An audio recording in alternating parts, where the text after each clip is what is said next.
Hey guys, how's it going? My name is Thomas Park. Welcome back to another video. Today we're going to be updating our Surfshark thoughts going into 2022. Is this VPN something you should be using? Is it a good VPN provider? After this review, we're going to be ranking it on VPNtierlist.com, where you could find all the rankings of every VPN pretty much out there in existence. Let's get into the review. But wait, Tom, why should we listen to you? You're just some random guy on the internet, right? Wrong. I'm not just some random guy. I'm the guy who created the first VPN tier list. Now, I've pretty much created every single VPN out there, and this is something no one else has ever done. I've been doing this for around 5 years now, and I've probably spent thousands of hours of reviewing VPNs. And that means these reviews are the most accurate on the internet, bar none. Alright guys, so first up, as always, we're going to be checking out the pricing of Surfshark VPN, seeing if it's a well-priced and affordable VPN, as well as if it does any anti-consumer things that I'm looking for. Number one is that Surfshark is now having a countdown clock timer. Sometimes it feels almost as if they're trying to see if I will notice this, depending on if I have a current review going. Probably not, but the countdown clock timer is back, and this sale has been going on longer than 14 hours. And in fact, I feel like proving that in this video. So take, for example, this clip at December 23rd. It was 16 hours until it would end, and now a couple days later it says 14 hours. So this timer is not really real. If this is correct, as you can see at the top, let me make that a little bit bigger. You can see December 23rd, and the page at that time said 16 hours, and now multiple days later, only 2 hours have passed. So yeah, right now I'm filming this on the 27th, and this was recorded on the 23rd. So yeah, they're not going to get a point for having fake and manipulative countdown clock timers. Surfshark, please stop using these tactics. However, I don't think they will, because other VPNs like CyberGhost, PureVPN, some of the other ones like Nord have kind of pioneered that way to get sales quicker, and it probably is an effective way of generating sales.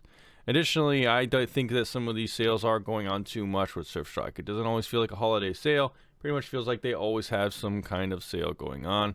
So yeah. So guys, anyways, in terms of pricing, 1 month is $10.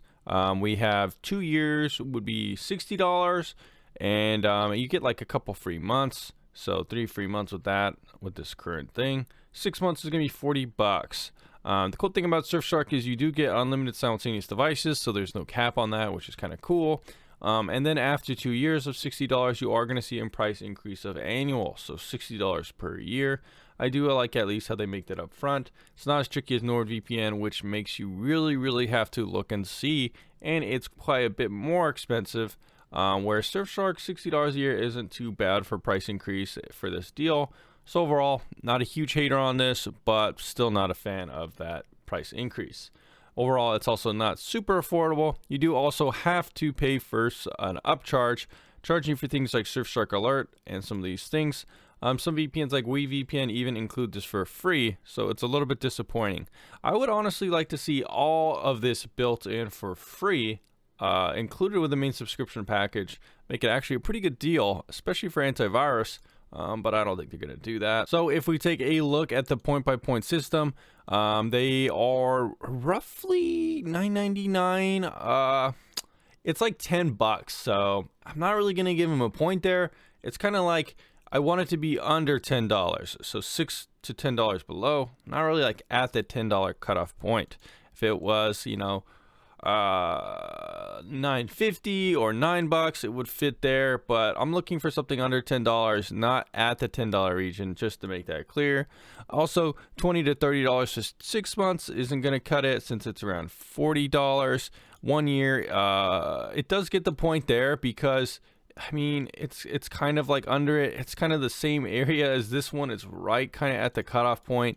I don't know. It's kind of tricky there for me. I guess if we're using the same logic, though, we probably shouldn't give him a point there if we don't give him here. So 2 years is going to be $100, and they do get under that, except after that, it's going to be $60 per year. So after you get that first deal, you're gonna have to cancel and resubscribe or something. 2 years for 120. I don't really think you're gonna be able to achieve that. They don't have a 3-year plan, so I'm not gonna give them points there. They do have a 30-day refund policy, but they're not gonna get points for having no timers. Like I explicitly went into detail about the timer they have. They do have a price increase, but they do have unlimited simultaneous connections, which is good. So overall, good in some areas, bad in most of them, I would say. If we take a look at the application, Surfshark has a decent application. It has some of the things you're looking for, like WireGuard, kill switches. It has split tunneling as well.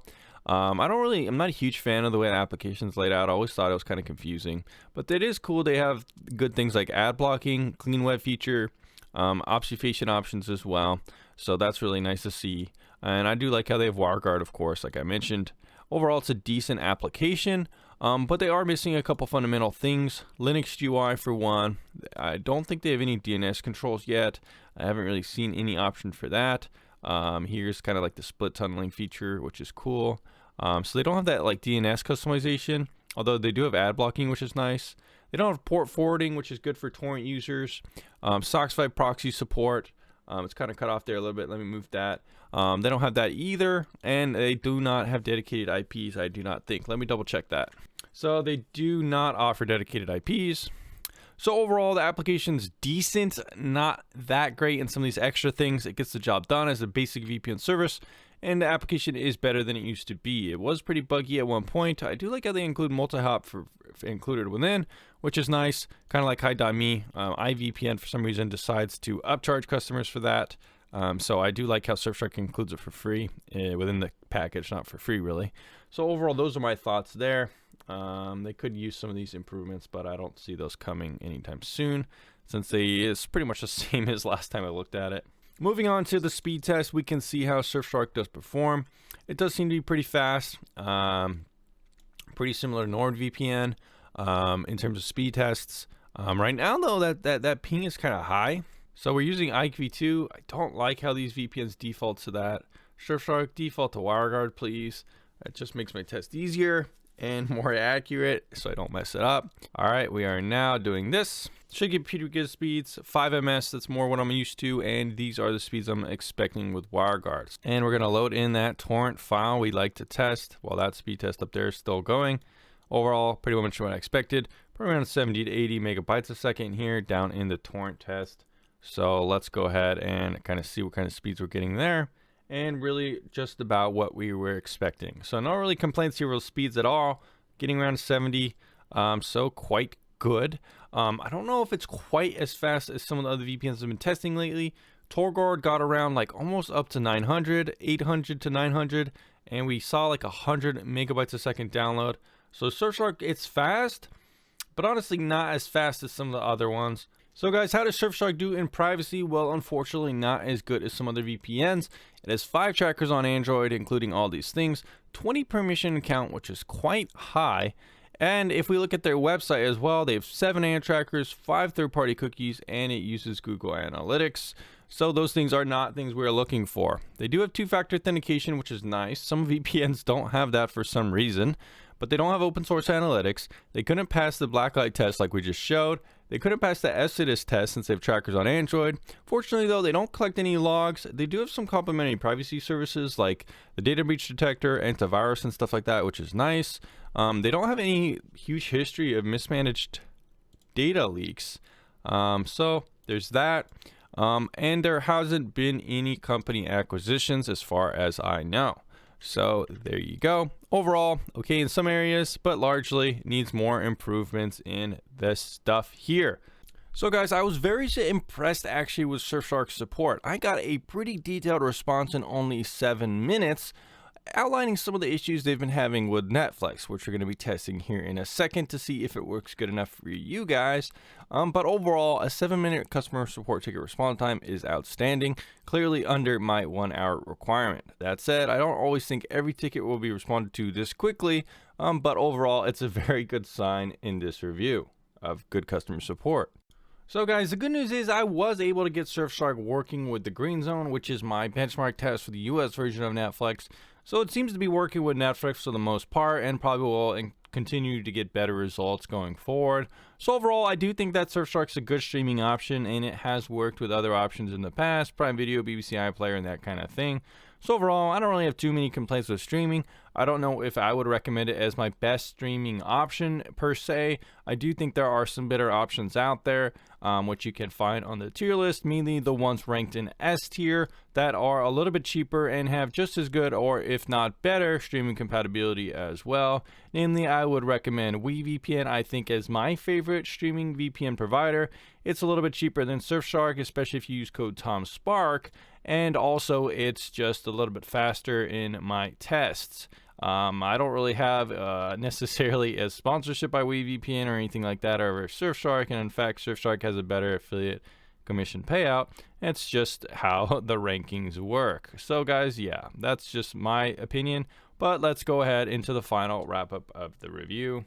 So if we're looking at the end of the review, guys, we can see that Surfshark did okay, across the board. It has some areas of improvement. The final score is around 44.41, which is an A-tier VPN. They do get those streaming points.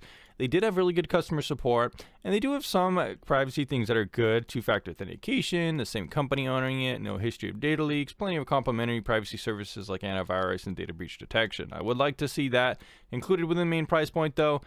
We didn't see that great of speeds, honestly, guys. We have seen better speeds lately. It's still no slouch, though. Getting between 60 to 70 on a gigabyte connection, megabytes a second, and around 700 to 800 megabits per second in terms of speed test. And the application we saw was okay as well. It is missing out a lot of these extra things that some VPNs have. And in terms of pricing, it's also a little bit expensive and using some of these manipulative marketing tactics to incentivize purchases. So there's definitely room for improvement, but across the board, it's still a solid VPN. It does have room for improvement. But we'll have to see what Surfshark does going forward throughout the year. It's pretty similar actually to NordVPN, I think, in terms of my ending thoughts. NordVPN 42.58 has a little bit more of a ding there due to that, hack that happened or server breach back then. So Surfshark has a little bit better of a reputation overall, but pretty similar products. Overall 44.41 compared to NordVPN's 42.58. So stay tuned on the channel, see more reviews coming in the future, and I'll see you again very soon.